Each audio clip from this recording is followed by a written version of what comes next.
before there was a single Egypt, before the two lands were bound beneath one crown, the Nile flowed through a world that did not yet know itself as whole.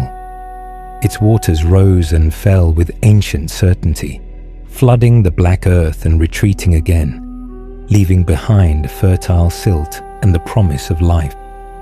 Along its banks, communities gathered in reed-built villages, worshipping local gods, burying their dead in shallow desert graves, and carving meaning into bone, stone, and clay.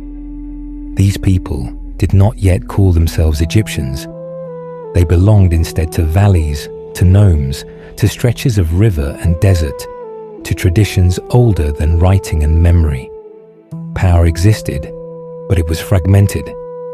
Authority was personal, local, and fragile. Kingship, as it would later be understood, had not yet been born. This was the world into which the idea of Menes emerged.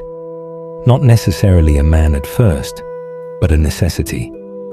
The Nile Valley, stretching from the cataracts in the south to the marshes of the delta in the north, was a land defined by contrast. Upper Egypt, narrow and enclosed by desert cliffs, fostered tight-knit communities, a martial culture, and an early sense of centralized authority. Lower Egypt, wide and open, dissolved into waterways and reeds, a land of abundance but also of diffusion, where power spread laterally rather than vertically. These two regions were bound by the same river, yet divided by geography, culture, and political identity. For centuries they existed as rivals, neighbors, and occasional enemies. In Upper Egypt, symbols of kingship had begun to coalesce earlier. Chiefs wore the tall white crown, commanded followers into battle, and claimed divine favor through the falcon god Horus. Their power was visible in fortified towns and ritual objects buried with the elite. In Lower Egypt, authority was less centralized, expressed through networks of trade, religious shrines, and regional leaders who wore the red crown and honored different gods. The Nile connected them, but it did not unite them. That union required something more than geography.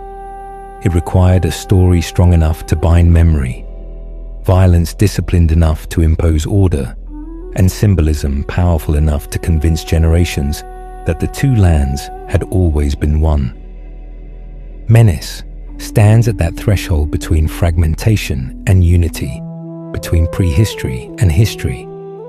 He is remembered as the first king of Egypt, not because his life is clearly recorded, but because his role answered a profound cultural need. The Egyptians, looking back across centuries, sought a beginning, a moment when chaos gave way to order, when the world was gathered under a single will. Menes became the name attached to that moment. Whether he was a single ruler, a composite of several kings, or a later invention projected backward in time, his presence in Egyptian memory is unmistakable. He is the figure who marks the crossing from many into one. To understand Menes is not merely to ask whether he existed as a historical individual. It is to enter the mindset of a civilization that believed deeply in continuity, endurance, and cosmic balance. The Egyptians did not see history as a linear progression, but as a cycle sustained by proper order, or ma'at. A unified kingship was not just a political convenience, it was a cosmic requirement. Without it, the Nile might fail, the gods might withdraw their favor, and the world might slide back into disorder. Menes, in this sense, was less a conqueror than a restorer of balance, the human agent through whom divine order took shape on earth. By the time Egyptian priests of later dynasties recorded their king lists, Menes occupied the place of honor at the beginning. His name came first, before the long procession of rulers who built pyramids, waged wars, and carved their deeds into stone. He was the anchor of memory, the first link in an unbroken chain. These priests lived thousands of years after the age they described, yet they spoke of Menes with certainty. He was the one who unified the land, founded kingship, and set Egypt upon its eternal path. In their telling, history did not begin until Menes ruled. Yet the silence of the earliest archaeological record complicates this certainty. The earth has yielded palettes, mace heads, tombs, and seal impressions from the period when Egypt first became a state, but none bear the name Menes clearly and unambiguously. Instead, other names emerge, Narmer or Aha, etched into stone and ivory, accompanied by powerful imagery of domination and ritual. These kings appear at the very moment tradition assigns to Menes. Their reigns overlap the boundary between division and unity. The question arises naturally: is Menes one of these rulers remembered by another name, or is he something else entirely? The ambiguity itself is revealing. It suggests that Menes may not belong fully to the realm of biography, but to the realm of foundational myth. Many civilizations create such figures. Romulus in Rome, Yu the Great in China, Sargon in Mesopotamia. These are leaders whose stories crystallize complex historical processes into a single narrative. They stand at the origin not because they did everything themselves, but because memory demands a face, a name, a story. Menes fulfills that role for Egypt. He is the embodiment of unification, the personification of endurance. The name itself carries weight. He who endures. In a land obsessed with permanence, with survival beyond death, with monuments meant to last for eternity, endurance was the highest virtue. A king who endured ensured that Egypt endured. The attribution of this name to the first ruler of a unified land is no accident. It signals that what mattered most was not the fleeting details of conquest or diplomacy, but the lasting result, a kingdom that would persist for millennia, largely unchanged in its core institutions. As the Nile continued its timeless cycles, Egypt grew into itself. Writing emerged, administration expanded, religious thought deepened, and kingship became inseparable from divinity. All of this development was retroactively traced back to Menes. He became the point at which time itself began to make sense. Everything before him belonged to a shadowy age of ancestors and spirits. Everything after him unfolded within the framework he established. In this way, Menes was not only the first king, but the first historical idea. The introduction of Menes into Egyptian tradition also reveals how later Egyptians understood power. Kingship was not merely inherited or seized, it was sanctioned by the gods and validated by history. By placing Menes at the beginning, later rulers could claim continuity with the very origin of order. They were not innovators, but inheritors, guardians of a system that had endured since the dawn of time.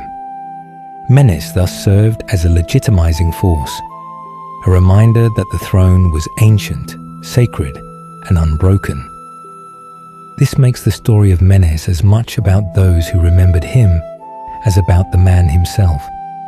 Each retelling added layers: the unifier, the lawgiver, the city founder, the culture hero. Over time, Menes became larger than life, his actions magnified to match the scale of what Egypt believed it had become. He was said to have founded Memphis, to have diverted the Nile, to have introduced law, ritual, and luxury. These stories are not literal records, but symbolic truths. They express the belief that Egypt's greatness began with a single decisive act of unification. Standing at the edge of recorded time, Menes occupies a liminal space. He belongs to history, yet he is wrapped in myth.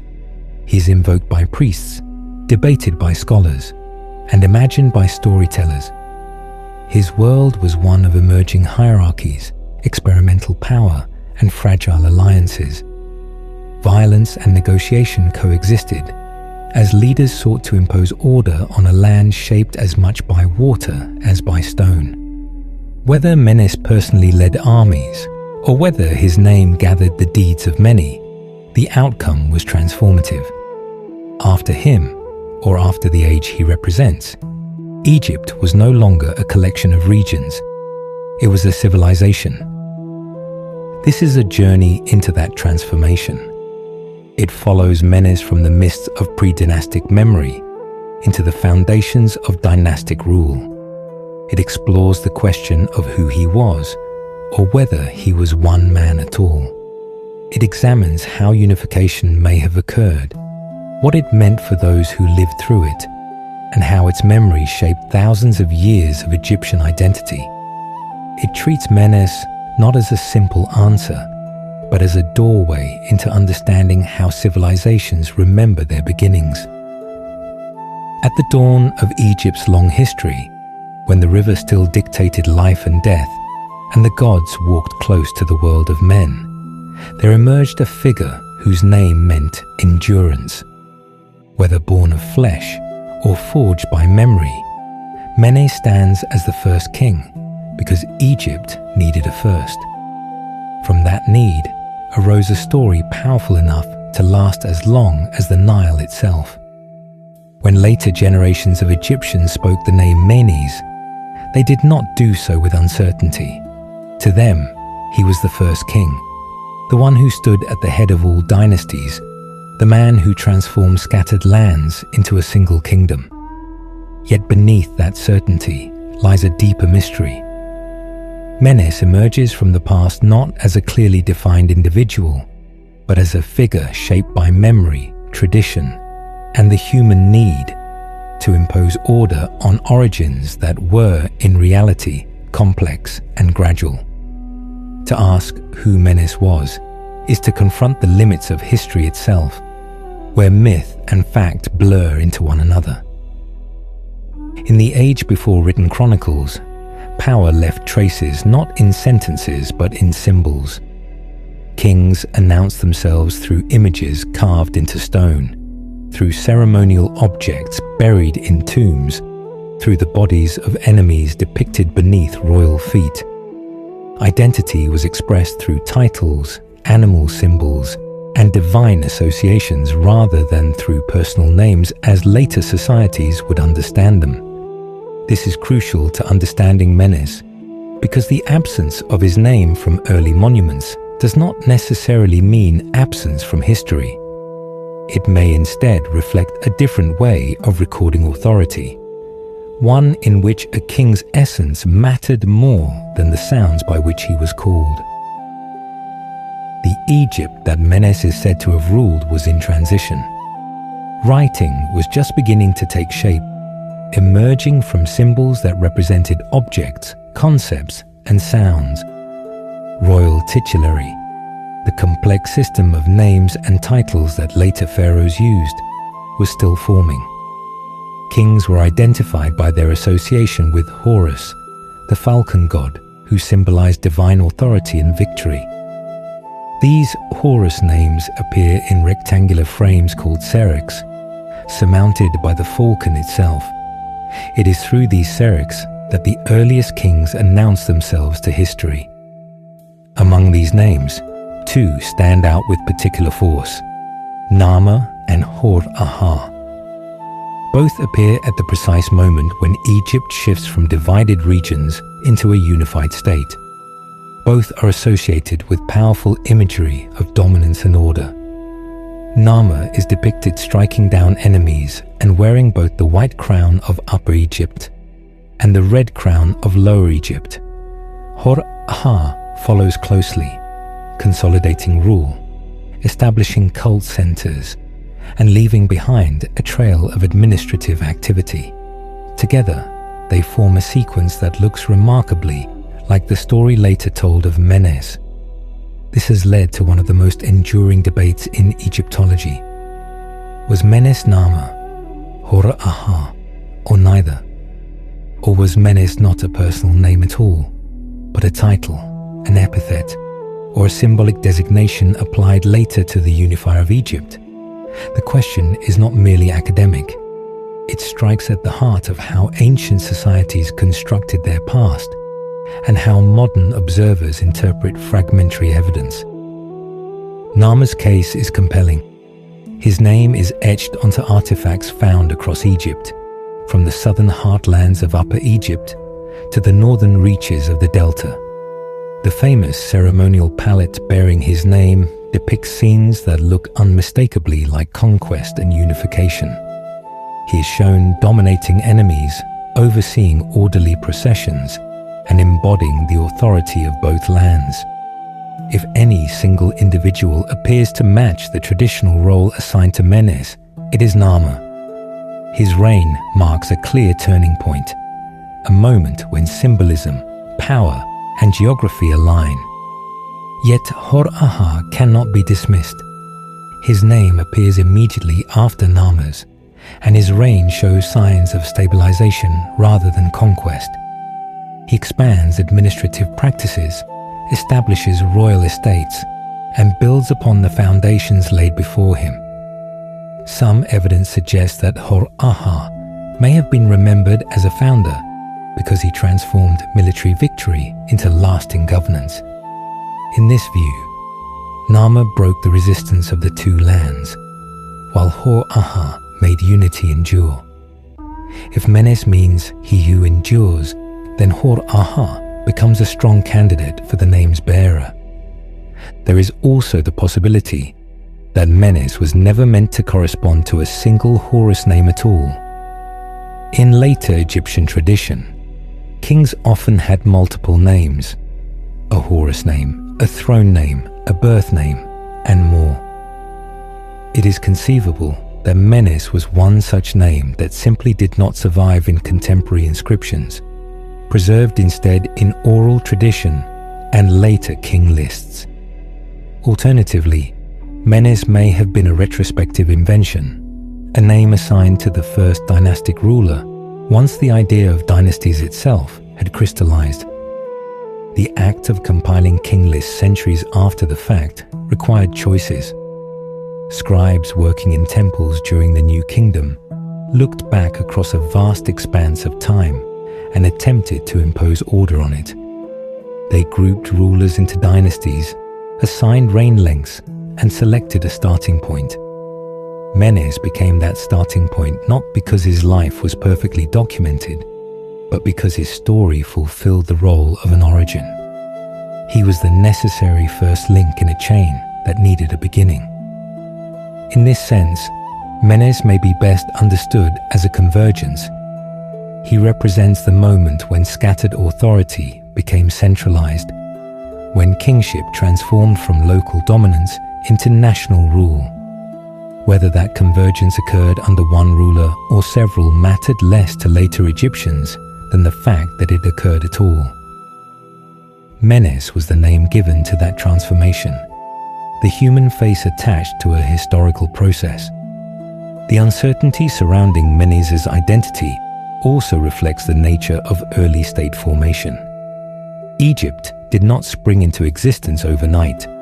Its unification was likely the result of generations of competition, alliance, and cultural exchange. Southern elites expanded northward through trade and military pressure. Religious symbols spread along the river. Administrative practices were adopted and adapted. By the time a single ruler could plausibly claim sovereignty over the entire Nile Valley, much of the groundwork had already been laid. From this perspective, Menes stands less as an originator and more as a culmination.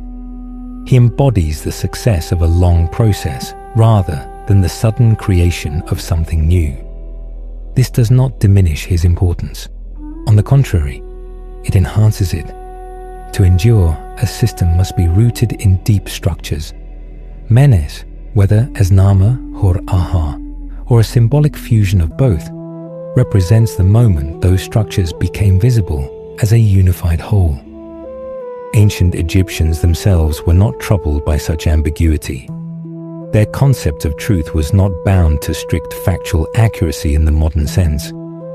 What mattered was coherence, continuity, and meaning. Menes provided all three. He explained why Egypt was one, why kings ruled as gods on earth, and why the past flowed seamlessly into the present. His story made sense of the world they inhabited. As memory hardened into tradition, Menes became increasingly singular. The complexities of early dynastic succession faded, replaced by a clean narrative of first king, first dynasty, first laws. This simplification was not ignorance, it was intentional. By presenting a clear origin, Egyptian culture reinforced its belief in order as eternal and divinely sanctioned. Menes was the anchor of that belief, yet beneath the polished surface of tradition, the shadows of earlier kings remain. Narmer's fierce imagery, Hor-Aha's administrative reach, and the unnamed rulers who preceded them all contributed to what Menes came to signify. The man who may not have been one man carries within him the echoes of many lives, many battles, and many decisions. His identity is layered, not singular. To study Menes, then, is to accept uncertainty as part of truth.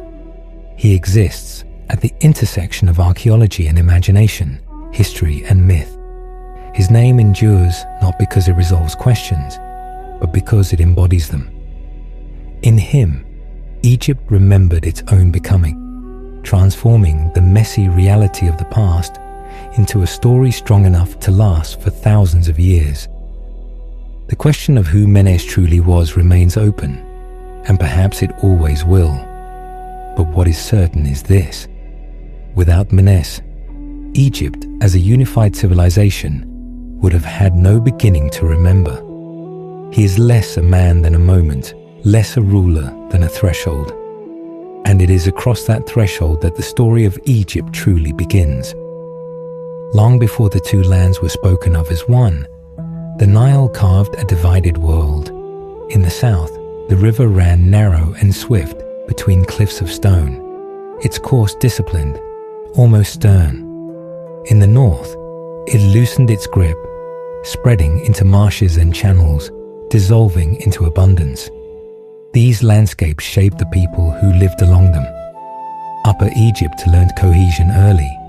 Lower Egypt learned multiplicity. Their gods differed, their customs diverged, and their symbols of rule told different stories. Yet the river that divided them also bound them together, a single artery carrying water, silt, and ideas from one end of the land to the other. Unification did not begin as a grand campaign with banners unfurled and armies marching in lockstep. It began quietly, in trade routes and ritual exchanges, in the movement of goods and beliefs. Southern pottery appeared in northern settlements. Northern religious symbols found their way upriver. Over generations, the boundaries softened even as political rivalries hardened. By the late pre-dynastic period, powerful chiefs in Upper Egypt had learned that dominance over the north was not only possible, but necessary if lasting control of the Nile was to be achieved. The south had an advantage. Its rulers were accustomed to hierarchy and command, forged by the constraints of geography. Leadership was more centralized, authority more clearly defined. When conflict arose, it was often resolved through force, and victory reinforced the legitimacy of the victor. In the north, where land and water were plentiful, authority was dispersed. Power flowed horizontally rather than vertically, shared among regional leaders whose influence waxed and waned with the seasons. This made Lower Egypt prosperous but vulnerable. When a determined southern king pressed northward, the delta lacked a single authority capable of uniting resistance. The unification of Egypt, as later remembered through the figure of Menes, likely unfolded in stages. There were advances and retreats, alliances forged and broken, victories that held and others that slipped away. Archaeological traces hint at conflict, fortified settlements, weapons buried with elites, imagery of bound captives and defeated enemies. Yet there is also evidence of accommodation. Shared burial practices, blended artistic styles, and administrative continuity. Unification was not simply conquest, it was absorption. At some point, a decisive shift occurred. A southern ruler, remembered as Menes, achieved what his predecessors had not. He imposed a single authority over both regions and maintained it. Whether through a final, crushing campaign or through the slow erosion of northern autonomy, the result was the same. The two lands were bound under one crown. The symbolism of this act was as important as the act itself. The wearing of the double crown, combining the white crown of Upper Egypt and the red crown of Lower Egypt, declared a new reality. The king was no longer a regional ruler. He was the embodiment of Egypt itself. This moment reverberated far beyond the battlefield. It transformed the nature of kingship. A ruler who governed both Upper and Lower Egypt stood at the center of a cosmic order. He was no longer merely the strongest among rivals, but the guarantor of balance between opposing forces. North and south, desert and river, order and chaos. All were held in equilibrium by the king's presence. This idea would become central to Egyptian political theology, shaping how kings ruled and how subjects understood their place in the world. The practical challenges of unification were immense. Governing a long, narrow land demanded coordination and communication. Resources had to be managed, taxes collected, labor organized. The Nile's annual flood had to be monitored and anticipated. For unity to endure, it had to be more than symbolic. It had to function. The early unified state experimented with solutions, administrative centers, standardized practices, and the beginnings of a bureaucratic elite. These innovations were fragile at first, but they laid the groundwork for the durable system that would follow. Diplomacy likely played a role alongside violence. Marriage alliances may have bound southern rulers to northern elites, weaving loyalty through kinship. Religious syncretism helped ease the transition. Gods of the north were incorporated into the southern pantheon, and vice versa. Rather than erasing local traditions, the unified state absorbed them, reframing regional identities within a national context. This inclusivity was not accidental. It was essential for stability. The memory of unification, however, emphasized conquest. Later depictions showed the king smiting enemies, trampling foes, and standing triumphant over chaos. These images served a purpose. They reinforced the idea that order required strength, that unity was hard-won and must be defended. By presenting unification as an act of domination, Egyptian ideology justified continued central authority. The king ruled because he had proven capable of imposing order on a divided world. Yet beneath this imagery lies a quieter truth. Unification succeeded not because one side annihilated the other, but because a new identity emerged. The people of the Nile Valley gradually came to see themselves as part of a single land. Shared rituals, shared calendars, and shared myths reinforced this identity. The annual flood became a national event, its timing and impact discussed and recorded across regions. The king, standing at the center, mediated between the human and the divine, ensuring that the cycle continued. Menes, in later memory, became the architect of this transformation. He was credited not only with victory, but with wisdom, the ability to bind what had been separate without destroying it. This dual role, warrior and unifier, lies at the heart of his legend. It explains why he endured in memory long after the details of his reign were forgotten. He represented the successful resolution of division, a theme that resonated deeply in a culture that prized harmony. The unification of Egypt also altered how time itself was perceived. With a single king ruling the land, events could be dated by reigns rather than by local seasons or leaders. History gained a spine, a sequence anchored by royal succession. Menes stood at the head of that sequence. His reign marked year one, the beginning from which all later time flowed. This conceptual shift was as important as any military victory. As generations passed, the reality of unification faded into legend. The struggles, compromises, and uncertainties were smoothed into a single narrative of triumph. Menes became the sole agent of change, his actions magnified to match the scale of their consequences. This simplification did not diminish the truth of unification. It transformed it into something usable, a story that could be told and retold to reaffirm the unity of the land. The Nile continued to flow, indifferent to human borders, yet profoundly shaped by them. Under unified rule, its waters were managed with increasing sophistication. Canals were dug, fields measured, and surplus stored. The prosperity that followed reinforced the legitimacy of the unified state. Success became proof of righteousness. The king's role as unifier was validated each year the flood arrived on time, and crops flourished. In this way, unification became a living process, rather than a completed act. Each reign renewed it, each ritual reaffirmed it. Menes, as the remembered origin of this process, stood behind every later king. His unification was not a single moment frozen in time, but the foundation of an ongoing effort to maintain balance in a land defined by contrast. To speak of the unification of Egypt, then, is to speak of both violence and vision. It required force to overcome resistance, but it required imagination to create something new from what remained. Menes, whether as an individual or as a symbol, embodied that imagination.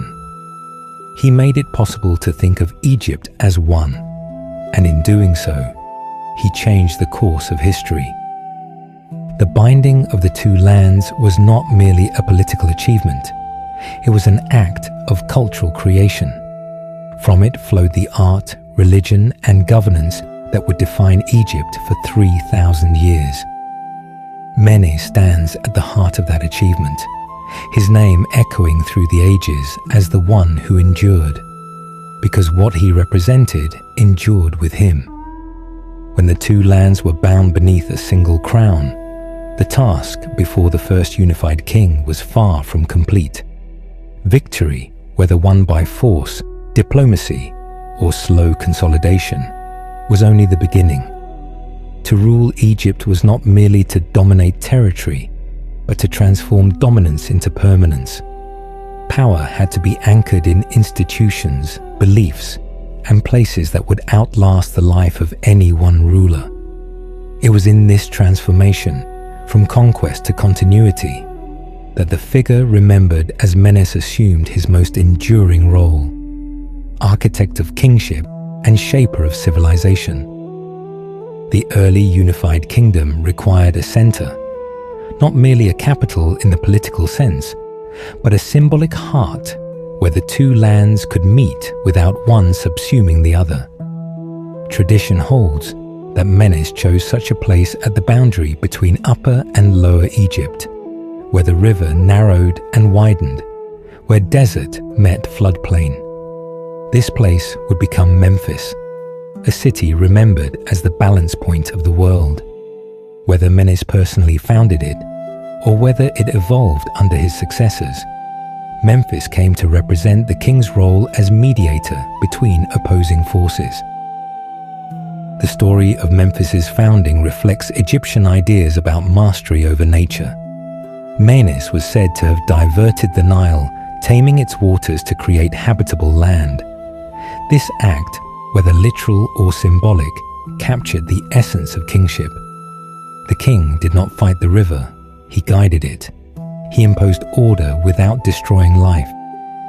In Egyptian thought, this was the highest expression of authority. To rule meant to harmonize human society with the rhythms of the natural and divine worlds. As Memphis grew, it became more than a residence. It was an administrative engine. From its precincts flowed decrees, rituals, and records that reached every corner of the land. Officials were appointed, resources measured, and labor organized. The early state was experimental, its structures flexible and evolving, but its direction was clear. Authority flowed downward from the king, who stood at the apex not merely by strength, but by divine sanction.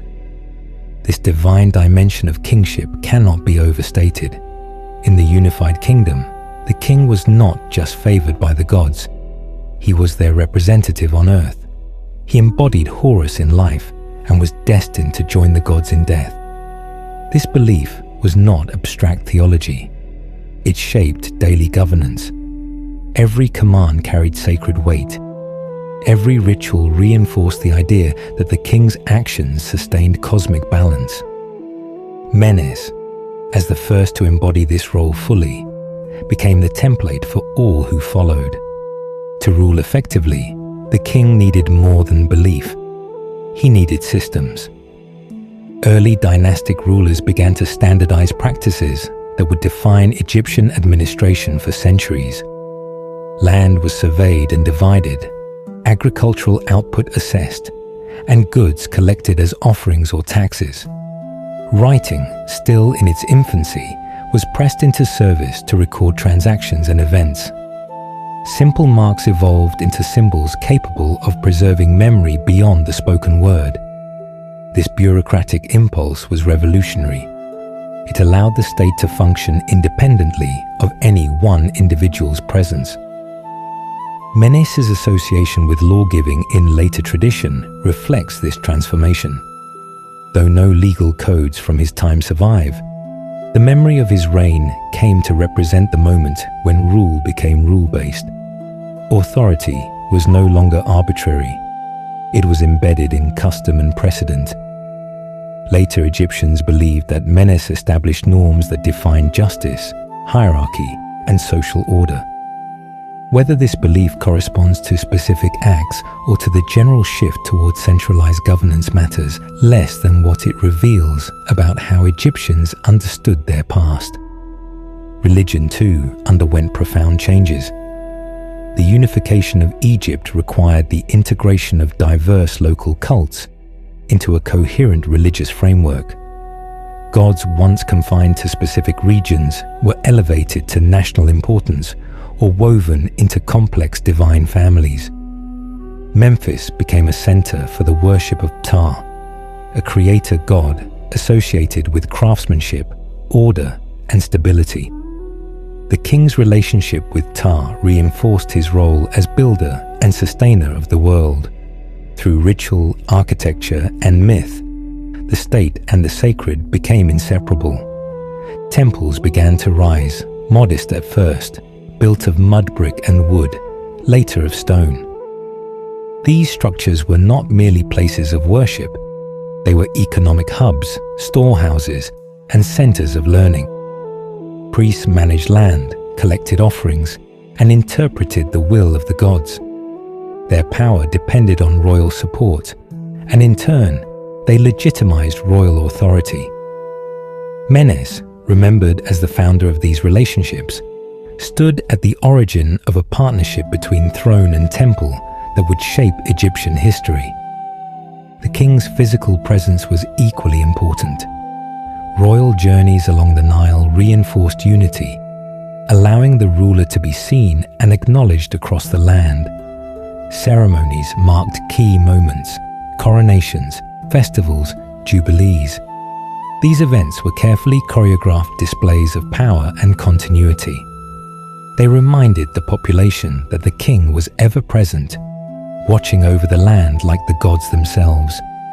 Death, too, was integrated into this vision of kingship. The tombs of early dynastic rulers, constructed at sacred sites like Abydos, were not hidden graves, but monumental statements. They proclaimed that the king's authority did not end with life. Burial goods, subsidiary graves, and ritual objects accompanied the ruler into the afterlife, ensuring his continued influence. Menes's own tomb remains uncertain, but the tradition of monumental burial began with the era he represents. It was another way of making power endure. As generations passed, these practices solidified. What began as innovation became tradition. The structures of administration, religion, and kingship that emerged in the early unified state proved remarkably resilient. They adapted to changing circumstances without losing their core principles. Later, Egyptians looked back to the First Dynasty as a golden age of origins, a time when everything essential had been put in place. Menes's enduring legacy lies in this foundation. He was remembered not only as a conqueror, but as a builder of cities, institutions, and ideas. He transformed the raw fact of unity into a lived reality, shaping how Egyptians understood authority, justice, and their relationship to the divine. His reign, whether embodied by one man or many, marked the moment when Egypt learned how to be itself. The architecture of eternity began here, in the alignment of cities, the codification of power, and the fusion of religion with rule. The unified state took form. Menes stood at the center of this process, his name becoming synonymous with beginnings. Through him, the fleeting victories of war were transformed into a civilization that believed, above all else, in endurance. As the generations lengthened and the age of origins receded into the distance, Menes became more than the first king. He became a vessel into which Egypt poured its understanding of power, mortality, and memory. The farther removed his era became, the more his life was shaped by legend, until the man, if there was one, was inseparable from the myth. This transformation was not accidental. It was the natural consequence of a civilization that viewed the past not as a fixed record, but as a living inheritance, continually reshaped to serve the needs of the present. In Egyptian thought, memory itself was a sacred force. To be remembered was to endure, and to endure was to achieve a form of immortality. Menes's name, meaning he who endures, took on a prophetic quality. His endurance was not merely personal, it was symbolic of Egypt's survival through time. As later kings rose and fell, as dynasties flourished and collapsed, Menes remained unmoved at the beginning of all things, untouched by the erosion of centuries. Stories gathered around him like sediment along the banks of the Nile. Each layer added depth, meaning, and symbolism. Among the most enduring of these was the tale of his encounter with the forces of nature. Stories that cast him as a king whose life unfolded at the boundary between human will and divine power. One such legend spoke of his escape from death through the intervention of a sacred creature of the river, a crocodile. In this story, Menes was saved not by weapons or soldiers, but by the Nile itself, embodied in one of its most feared and revered inhabitants. The crocodile was a creature of contradiction, both destroyer and protector, chaos and fertility intertwined. To be saved by such a being suggested divine favor of the highest order. In gratitude, Menes was said to have founded a city in honor of the crocodile god, binding royal authority to the primal forces of the river. Whether or not such an event occurred mattered little.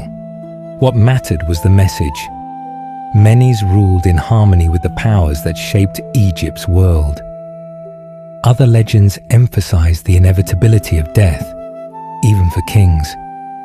One account claimed that Menes met his end at the jaws of a hippopotamus, another formidable creature of the Nile. The hippopotamus, massive and violent, was a symbol of unchecked chaos, a reminder that nature could not be fully tamed. To die by such a force was to confront the limits of kingship. Even the first and greatest king could not escape mortality. Yet this death did not diminish Menes's stature. On the contrary, it reinforced the Egyptian belief that true kingship transcended the individual. The king died, but the office endured. Menes's fate served as a lesson. The ruler was powerful, but the system he upheld was eternal.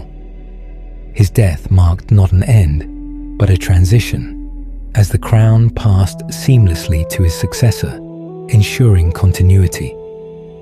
The manner of Menes's death, dramatic and symbolic, reflects how Egyptians understood the relationship between humanity and the natural world. Kings stood between order and chaos, but they were not immune to either. Their role was to maintain balance, not to abolish danger. Menes's legends situate him firmly within this worldview, portraying him as a king who confronted chaos and in doing so, defined the boundaries of human authority. As centuries passed, Menes's memory was carefully preserved and ritualized. King lists carved into temple walls began with his name, anchoring royal history in a single, unquestioned origin. These lists were not neutral records.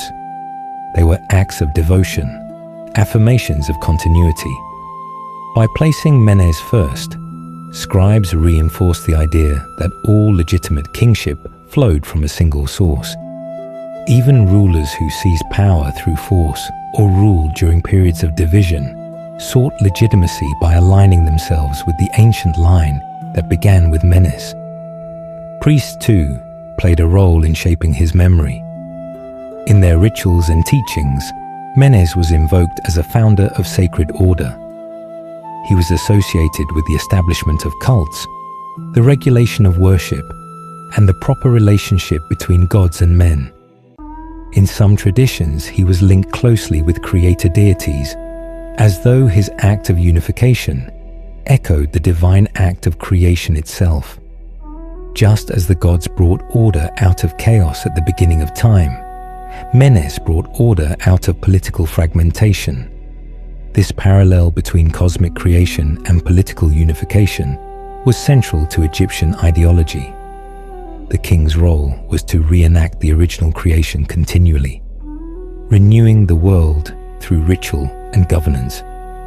Menes, as the first king, stood closest to that primordial moment. His reign was imagined as a golden age when the boundaries between gods and humans were thin, when divine guidance was immediate and unmistakable. Menes's memory also served as a moral benchmark. Later rulers were measured against him, explicitly or implicitly. To rule well was to rule as Menes had ruled, decisively, justly, and in harmony with the gods. Failures of kingship, famine, rebellion, invasion, were sometimes interpreted as deviations from the standards set at the beginning. In this way, Menes became not only a historical figure, but an ethical ideal. The persistence of his legend through periods of upheaval is particularly telling. Egypt endured times of division, foreign rule, and internal collapse. Yet even when the land was fractured once more, the memory of Menes as unifier remained potent. It offered hope that unity could be restored, that order could return. His story functioned as a cultural anchor, reminding Egyptians of what they believed themselves capable of achieving. In foreign eyes, Menes also became the face of Egypt's antiquity.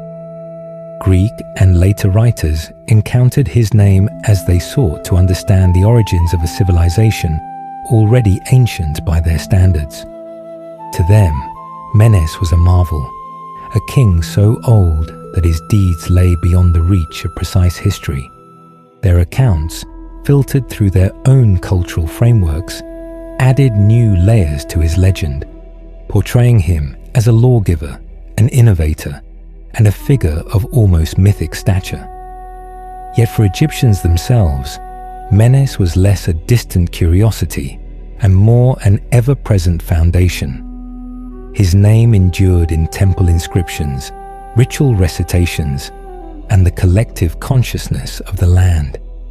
He was not worshipped as a god in the conventional sense, but he occupied a space just below the divine, a mortal whose actions had aligned so perfectly with cosmic order that they achieved permanence. The endurance of Menes's memory illustrates a deeper truth about civilization. Societies do not remember the past as it was. They remember it as they need it to be. Menes endured because Egypt needed him to endure. He provided a beginning that explained the present and justified the future. His story gave coherence to history, transforming a complex process of state formation into a single, powerful narrative. In the end, Menes lived not only in the distant past, but in every coronation, every ritual, every invocation of unity. His life and death, blurred by time, became inseparable from the life and death of Egypt itself. He was the king who endured because he represented endurance itself, the triumph of order over chaos, of memory over oblivion, of civilization over fragmentation. And so, long after the river changed its course and cities rose and fell along its banks, Menes remained, not as a figure fixed in stone, but as a presence woven into the fabric of Egyptian identity. His legend did what all great founding myths do. It made the past meaningful, the present stable, and the future imaginable. The story of Menes is, at its heart, the story of Egypt itself, a land shaped by river, desert, and the imagination of its people, a civilization defined by the balance between chaos and order. To reflect on Menes is to reflect on the birth of a culture that would endure for millennia, whose monuments, rituals, and ideology continue to inspire awe long after the first crown rested upon the unified head of the two lands. The introduction of Menes into memory was not merely a record of events. It was the creation of a symbolic framework, a way for Egypt to understand its own origins, its authority, and the permanence of its civilization. Menes, whether he was a single historical ruler, a composite of several early kings, or a symbolic title, represents the convergence of many forces. He embodies the moment when separate, localized authorities coalesced into a centralized system capable of governing an entire river valley.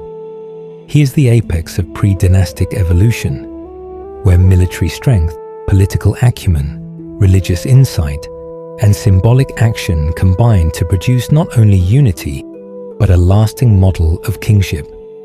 His enduring significance lies not only in the unification of Upper and Lower Egypt, but in the manner in which that unification was conceptualized, ritualized, and embedded into the identity of the state. The task of unifying Egypt was not solely military.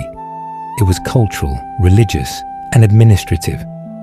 Menes's remembered actions demonstrate an understanding that to rule effectively, one must shape institutions as much as territories. The founding of Memphis, whether literal or symbolic, exemplifies this. The city was positioned strategically, bridging Upper and Lower Egypt, and would serve as a center of administration, religion, and culture for centuries. The Nile, tamed and directed, became both a lifeline and a symbol of controlled natural power. These actions reflect a broader vision of kingship, one that encompasses the physical, political, and spiritual realms simultaneously. Moreover, Menes's reign, or the era his name represents, illuminates the interplay between human agency and divine sanction in early Egypt. Kingship was inseparable from the divine order.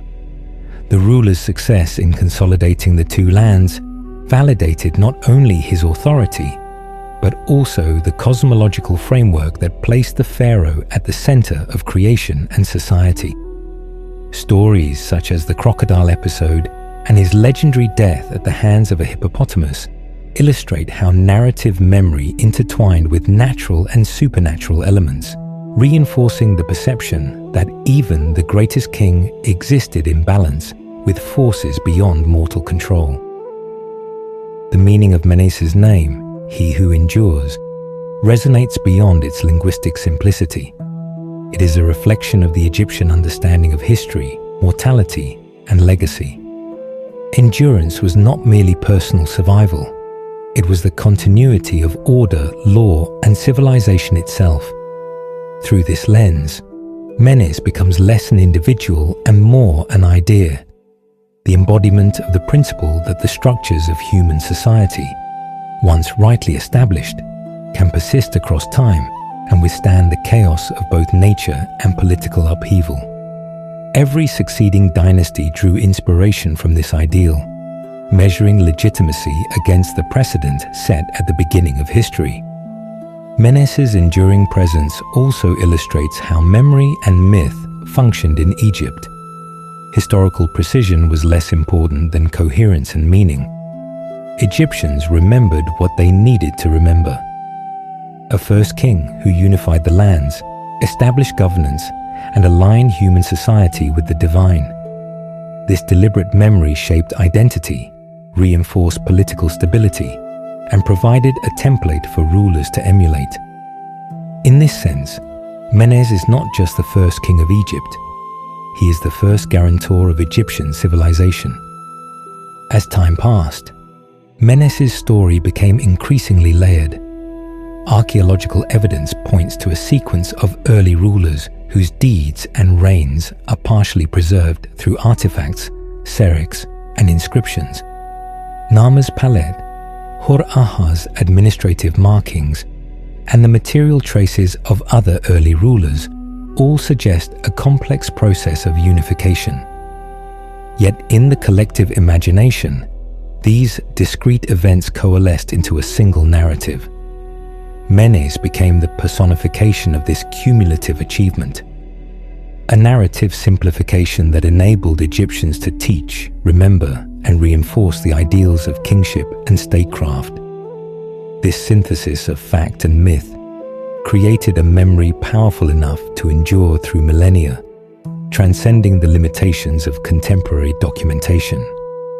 The legacy of Menes is also evident in the continuity of Egyptian governance, religious practice, and cultural expression. The patterns he established, centralized authority, integration of Upper and Lower Egypt, ritualized kingship, urban development, and the intertwining of political and religious legitimacy persisted across dynasties. They informed the construction of pyramids, the codification of law, and the complex ritual life of the kingdom. Even in periods of fragmentation, the memory of Menes served as a cultural anchor, offering a model of unity and order to aspire to. In this way, the first king became both a historical touchstone and a moral exemplar. Reflection on Menes also allows modern observers to consider how civilizations interpret their own origins. The blending of history and myth, the elevation of a figure to symbolic status, and the construction of enduring narratives are universal aspects of human culture. Menes illustrates how societies use the past not merely to record what occurred, but to explain why the present exists, to justify authority, and to inspire cohesion. He reminds us that the power of a ruler is amplified not only by their deeds, but by how those deeds are remembered, interpreted, and ritualized over generations. Ultimately, Menes embodies the principle of endurance in both literal and symbolic dimensions. As an individual or composite figure, His reign initiated the structures that would allow Egypt to flourish. As a symbol, he represents the eternal continuity of order over chaos, of civilization over disunity. His story, layered with myth, legend, and historical fragments, underscores the Egyptian belief that history is alive, that memory is sacred, and that the origins of society are not merely past events, but enduring forces that shape identity and destiny. The Nile continues to flow, as it did when Menes first stood at the threshold of unification. Cities rise and fall along its banks. Dynasties succeed one another, yet the legacy of the first king endures. Through narrative, ritual, and memory, Menes persists, not only as a figure of history, but as the embodiment of a civilization's ideals. In him, Egypt recognizes the power of endurance, the necessity of unity, and the capacity of human agency to shape the destiny of a land. Menes is more than a king. He is the eternal beginning, the anchor of time, and the first guarantor of Egypt's extraordinary civilization. In the end, Menes is a reminder that beginnings matter. The act of uniting, of establishing governance, of linking human will with divine order resonates across millennia because it is both practical and symbolic. Menes endures because his story fulfills a universal need: to understand where we come from, to give coherence to our collective past, and to imagine the lasting impact of our actions. In this sense, the legacy of Menes transcends the Nile, transcends Egypt, and speaks to the human desire to create permanence in a world defined by change. The story of Menes, however, is not merely a record of political achievement or urban development. It is a narrative about the shaping of identity itself. When he is invoked in memory, it is not simply as a historical actor, but as a figure through whom the Egyptians understood themselves. The unification of the two lands, the creation of enduring institutions, and the establishment of kingship were not isolated accomplishments. They were the framework through which Egyptians experienced order, ritual, and societal cohesion. Menes's presence in collective memory served as a mirror, reflecting the ideals of governance, morality, and cosmic alignment that the civilization aspired to maintain. One cannot overstate the symbolic importance of his supposed actions. The founding of Memphis, the divinely sanctioned unification, and the legendary encounters with crocodiles and hippopotamuses all convey moral and metaphysical lessons.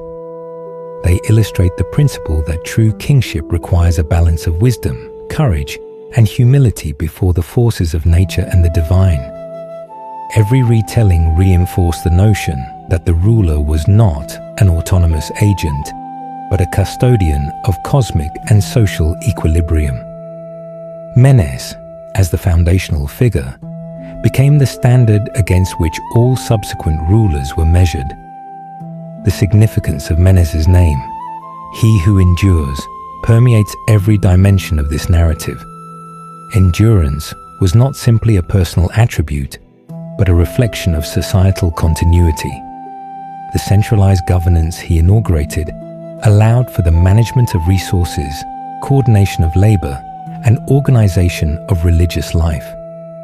By creating structures capable of surviving the uncertainty of life and the whims of the river, Menes established a model of resilience.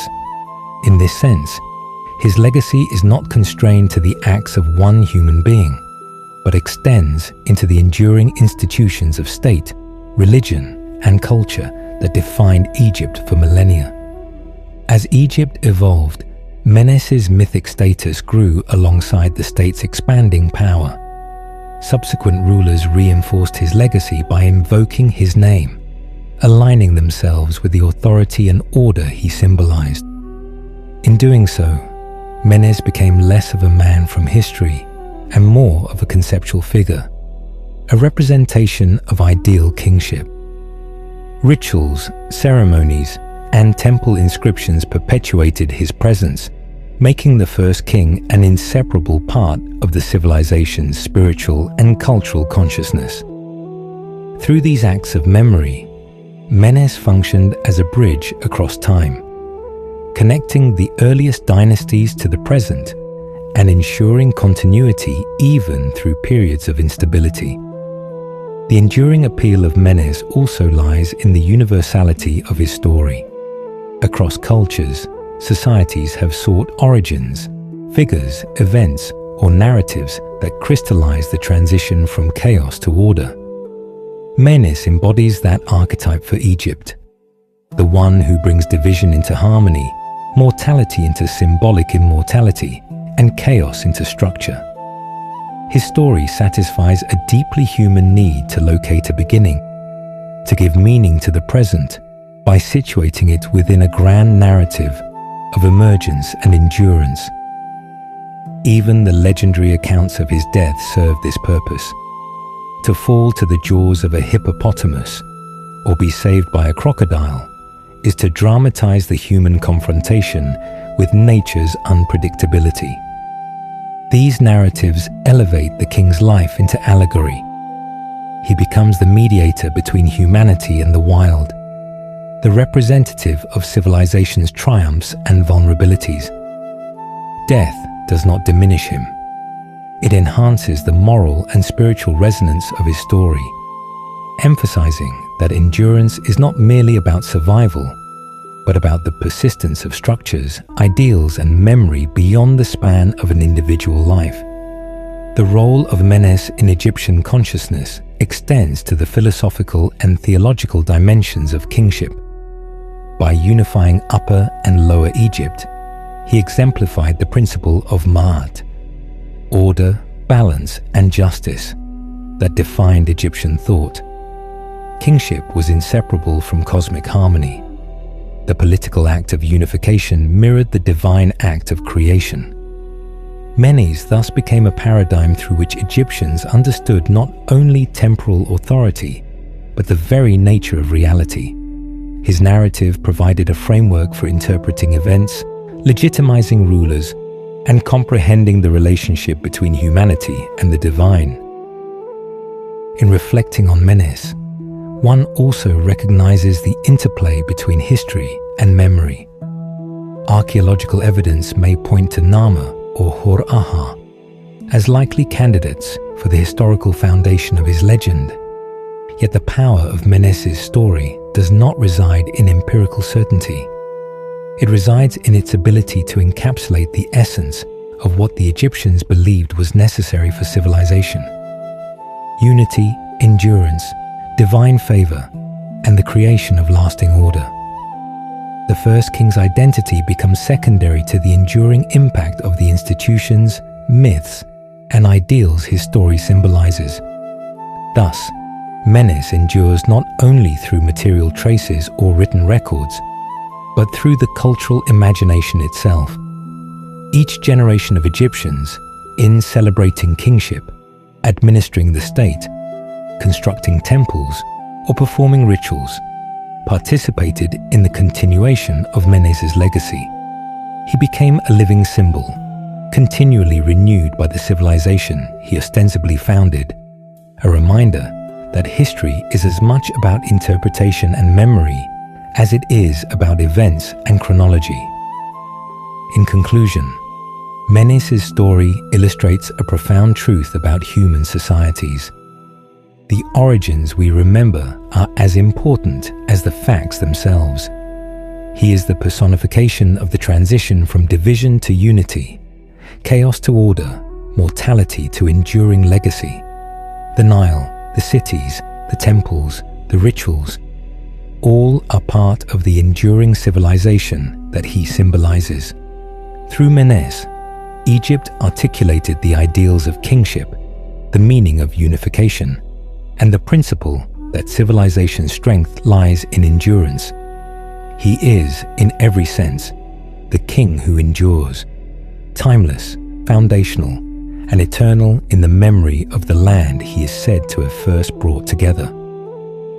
This understanding of Menes closes the circle of Egypt's beginnings, from the fragmented villages along the Nile, to the emergence of centralized authority, to the creation of cities, and the establishment of sacred kingship.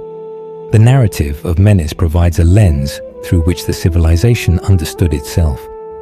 He is not merely a man of history, but a narrative of becoming, a symbol of order, and the eternal touchstone for a civilization whose identity was forged along the banks of a river that never ceases to flow. Thanks for joining us on this journey back to the dawn of Egypt, to the world of Menes, the king who endured. From the unification of the two lands to the founding of Memphis and the myths that shaped a civilization, his story reminds us how history and legend intertwine to create the foundations of culture. If you enjoyed diving deep into the mysteries of ancient Egypt and uncovering the life or legend of its first pharaoh, make sure to like this video, subscribe, and hit the bell icon so you never miss another voyage into history.